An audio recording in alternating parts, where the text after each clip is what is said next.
Hello दोस्तों, आपका स्वागत है हमारे यूट्यूब चैनल पर। मैं आशा करता हूँ कि आप सभी अच्छे होंगे। और जो आज हमारा टॉपिक रहने वाला है वो अर्धगोला है। कल मैंने गोले को समाप्त किया था। तो अर्धगोला जस्ट गोले का एक आधा भाग जो होता है उसे अर्धगोला कहते हैं। और मैं आपको एक जानकारी बता दूं, जितने उसके फॉर्मूलेस थे, उसका वक्र संपूर्ण पृष्ठीय क्षेत्रफल जो था वो 4πr² था। इसका क्या होता है, उसका आधा कर दो तो वक्र बन जाएगा, एक जोड़ दो तो इसका क्या हो जाएगा, संपूर्ण बन जाएगा। जैसे कि मैं दिखाता हूँ आपको किस तरीके से। अगर मैं मान लो इसका निकालता हूँ पहले आयतन, ठीक है। अब आयतन की मैं बात कर रहा हूँ। आयतन का दोस्तों देखो कि आयतन होता है इसका 4/3πr³, ठीक है। अगर मैं इसका आधे को लेकर निकालूंगा तो 1/2 से इसका डिवाइड कर दूंगा, तो इससे काट दो, ये दो बार में चला गया, 2/3πr³, ये इसका हो गया, ठीक है। अगर मैं इसके वक्र पृष्ठीय क्षेत्रफल की बात करूं, किसकी, वक्र पृष्ठीय क्षेत्रफल, तो वक्र पृष्ठीय क्षेत्रफल की अगर मैं बात करूं तो सीधी सी बात दोस्तों मैं बता दूं आपके लिए। उसका नॉर्मल क्या होता है, वक्र का मैं निकालूंगा, उसका संपूर्ण का, और उसका मैं निकाला 4πr²। इसका आधा कर दोगे तो वक्र का निकल आएगा, यानी कि 4πr² का आधा करोगे तो क्या किसका निकल के आ जाएगा, 2πr², ठीक है। 2πr² किसका निकल के आ गया, ये वक्र का निकल के आ गया दोस्तों। अब मैं इसके अगर संपूर्ण की बात करूं दोस्तों, संपूर्ण पृष्ठीय क्षेत्रफल देखिए, संपूर्ण पृष्ठीय क्षेत्रफल की अगर मैं बात करूं यहाँ पर, तो देखिए किस तरीके से आप इसको दिखा सकते हो। संपूर्ण पृष्ठीय क्षेत्रफल होता है सीधा कि संपूर्ण पृष्ठीय क्षेत्रफल, ठीक है। संपूर्ण पृष्ठीय क्षेत्रफल की अगर मैं बात करता हूं तो संपूर्ण पृष्ठीय क्षेत्रफल होता है 3πr²। ये इसका फॉर्मूला हो जाता है, ठीक है। अब यहाँ पर जो मैं बात बताने वाला हूं उससे मैं एग्जांपल के थ्रू एक क्वेश्चन सॉल्व कर लेता हूं, सारे तरीके से मिटा देता हूं। इसके लिए कि मैं एक ऐसा क्वेश्चन लेता हूं जिसके मैं तीनों चीजें आपको निकाल के उनके दिखा दूंगा, ठीक है। सबसे पहले मैं अगर बात करूं, कोई एक अर्धगोला है जिसकी रेडियस 7 सेंटीमीटर मान लेते हैं, और मतलब एक अर्धगोला है 7 सीटर, मतलब 7 उसकी रेडियस जो है वो 7 सेंटीमीटर है, ठीक है। यानी कि 7 सेंटीमीटर त्रिज्या वाले एक अर्धगोले का क्षेत्रफल, यानी संपूर्ण क्षेत्रफल और वक्र पृष्ठीय क्षेत्रफल और आयतन ज्ञात कीजिए। तो इस तरीके से देखिए, सबसे पहले इसका हम निकालेंगे आयतन, ठीक है। तो आयतन कैसे निकालोगे आप, सबसे पहले मैं बात करूं आयतन की। तो आयतन निकालने के लिए मुझे क्या करना पड़ेगा, फॉर्मूला क्या होता है, 2/3πr², ठीक है। तो सॉरी स्क्वायर नहीं होता है, क्यूब होता है। क्यूब हो गया, तो मैं यहाँ पे लिख देता हूँ 2/3 इंटू 22/7 इंटू यहाँ पे 7 लिया, 7 का स्क्वायर, यानी कि 2/3 इंटू 22/7 इंटू 7 से 7 खत्म कर देते हैं। ये तुम्हारा हो जाएगा 44/3 इंटू 7 हो जाएगा दोस्तों, यानी कि 44/3 इंटू 7 जा 49, ठीक है। यानी कि अगर मैं इसको देखता जाऊं तो यहाँ पे क्या करूंगा, फिर मैं यहाँ पर यानी कि 7 यानी कि इसकी मल्टीप्लाई कर देते हैं, ठीक है। 4 36, 4 चौक 16, ठीक है। 16 और 3 कितना हो जाएगा, 16, यानी 4 36, ठीक है। 36 कैरी बाई 3, तो 4 चौक 16, 16 और 3 कितना हो जाएगा, 19, 196, ठीक है।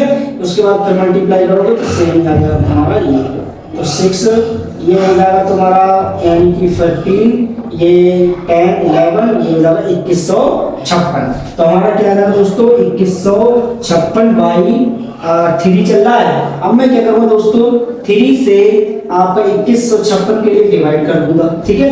तो 7 कितना होता है, 3 7 कितना होता है, 21, तो आपका 21 आया, खत्म हो गया, 5 तार लो यहाँ पे 5, ठीक है। अब 3 एकम 3 हो जाएगा ये, तो यहाँ पे बचा 2, ठीक है।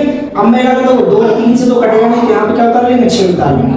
3 2 6 3 3 3 4 3 3 15 3 4 3 3 3 8 24, 3 8 24 कर लेंगे दोस्तों, तो ये हो जाएगा 24, और 2 आपका शेष पर बच जाएगा, ठीक है। 2 क्या बच गया, शेष पर बच गया, एक पॉइंट लगा लो, 0 बढ़ा लो, 3 6 18 हो जाएगा, ठीक है। 18 हो गया, फिर से बचेगा, तो मतलब 6 6 बढ़ता चला जाएगा। इसका फाइनल आंसर क्या हो जाएगा, 718.66। ऊपर में सीधे बाहर लगा देता हूँ, इसका मतलब होता है कि ये चलता रहेगा ऐसे, समझ गए। अब मैं इसका मैंने आपको निकाल के दिखा दिया इसका आयतन। अब मैं यहाँ पे निकाल के दिखाऊंगा इसका, सीधी सी बात है वक्र। तो वक्र ए की कैसे निकालनी है। देखिए वक्र का जो फॉर्मूला होता है वो कहता है वक्र पृष्ठीय क्षेत्रफल बराबर होता है 2 पाई आर स्क्वायर। अर्ध बोला है ना, वो होता है 4 पाई आर स्क्वायर संपूर्ण एंड वक्र। यहाँ पर क्या रहने वाला है, वक्र का ही जो निकालोगे वो ये रहने वाला है, यानी कि 4 पाई आर स्क्वायर बाई 2, यानी कि 2 पाई आर स्क्वायर बन गया आपका।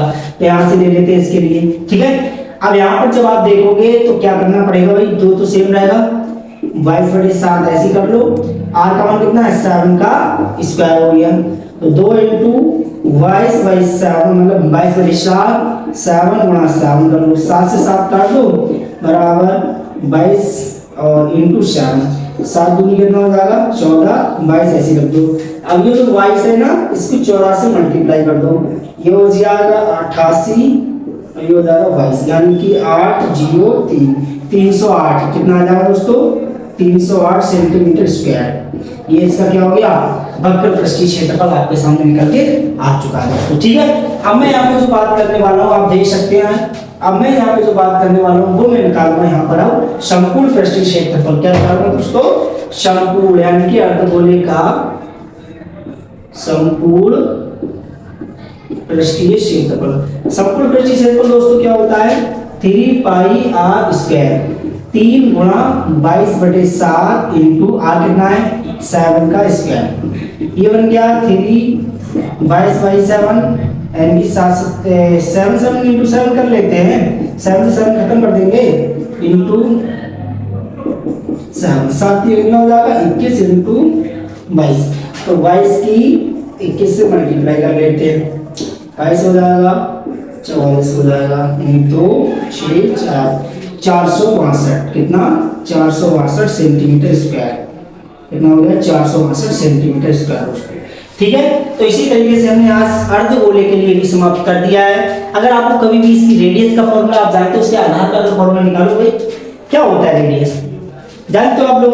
अगर मान लो इसके आधार निकालेंगे तो आधार क्या होगा भाई, आधार क्या है, वृत्त क्या कर वृत्त का फॉर्मूला पाई आर स्क्वायर हो जाएगा। अब पाई आर स्क्वायर जो हो जाता है ना, तो उससे क्या हो जाता है हमारा सीधा मतलब कोई भी अगर आकृति से आपका ये शंकु हो गया है ना, ये इसका वृत्त किसका है, एक वृत्त के आकार का है, इसका आधार जो दे रखा है ना, तो आधार कैसा है वृत्त के आकार का, ऐसे इसमें ये वाला सिस्टम है ना वो एक वृत्त के आकार का है, ठीक है। यहाँ पे गोल आकृति में पाई का यूज होता है, समझ रहे दोस्तों। मैं ऐसा करता हूँ कि आपको अच्छे से समझ में आ गया होगा, और बाकी हम मिलते हैं नेक्स्ट वीडियो में एक नए टॉपिक के साथ नेक्स्ट टाइम, और हमसे जुड़े रहिए, ठीक है। धन्यवाद।